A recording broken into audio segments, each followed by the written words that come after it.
Сонгуулийн өмнөтгэл болсон энэ өдрүүдэд сонсогдож буй дуулаа шуугианууд дотроос өөдтэй, гэгээтэй, гэрэлтэй юм нэг ч алга.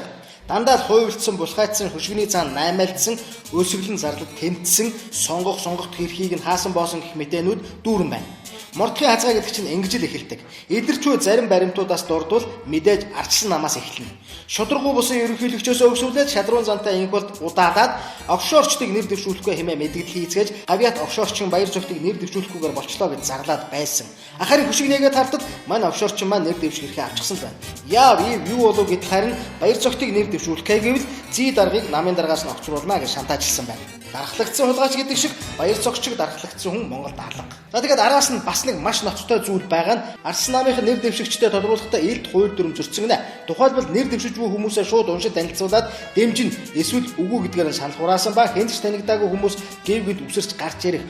Хуучин шударгуу талдаа байсан хүмүүсийг цоодон шин сулвтар хүмүүсээр сольсон байсан зэрэг нь манан татуулах бэлтгэл ажил гинэ. Анаас 30 хүн, манаас 31 хүн, 30 хүн ингээд гаргахаар тойргоо тохирцсон байна гэж. Манай нэг хүн дээр аны нэг сул хүн тавьдаг. Аны нэг хүн дээр манай нэг сул хүн тавьдаг. Ингээд 30 хүн тал талаасаа гаргана гэж. Ингээд тохирцсон байна гэж шүү дээ. Гэхдээ юу гэсэн үг вэ? Хоёр нам тохирц сонгуулийг шийдэж болохгүй шүү дээ. Чи сонгогч та энэ сонгуулийн үр дүн гаргах хэрэгтэй байхгүй юу? Хоёр нам тохирц сонгуулийг шийдэж болохгүй шүү дээ. Чи сонгогч та энэ сонгуулийн үр дүн гаргах хэрэгтэй байхгүй юу? Чи сонгогч та энэ сонгуулийн үр дүн гаргах хэрэгтэй байхгүй юу?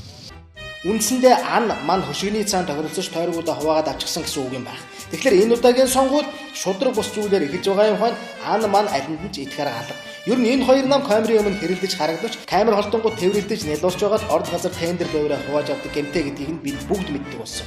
Одоо ч үүнийгээ өргөжлүүлсээр эх 4 жилийг авах нь ойлгомжтой боллоо. Хоёр нам хоорондоо өрсөлдөж хэн засгийн эрхийг барих вэ гэдэг дээрээ үзэлцдэг болохоос биш хоорондоо тохирж байна гэдэг бол дэлхийд байхгүй лойврын гэмт хэрэг. Үүнийг нь томьёолбол засгийн эрхийг хууль бусаар авах гэж хэлдэг байх. За энэ мэтчлэнгээр сонгуул эхлэегүй байхад хууль зөрчсөн илэрхий гэмт хэрэгүүд байсаар байгаа юм хойно цаашаа явуулахыг таашгүй. Хамгийн том осолтой прогноз бол ан ман хоорондоо өвчин тохирч ахин ман татуулах тохиронд үрсэн явдал юм. Олонний анхаарлыг татаж ямар ид шидээр нэр дэвших эрх авчихваа гэлцээд байсан дуучин Эрдэнэ тунгалаг гэх мэт нь ийхүү унаж очиж өгөх тохироогоор л нэр дэвших жагсаалтанд ёс төдий багтсан байна. Сурталчилгаа ихэлт ахаад 10 гаруй хоног мөн ч олон юм болноо доо. Тухай бүртэн 5 хүндээ илтгэж рапортлж явах болно.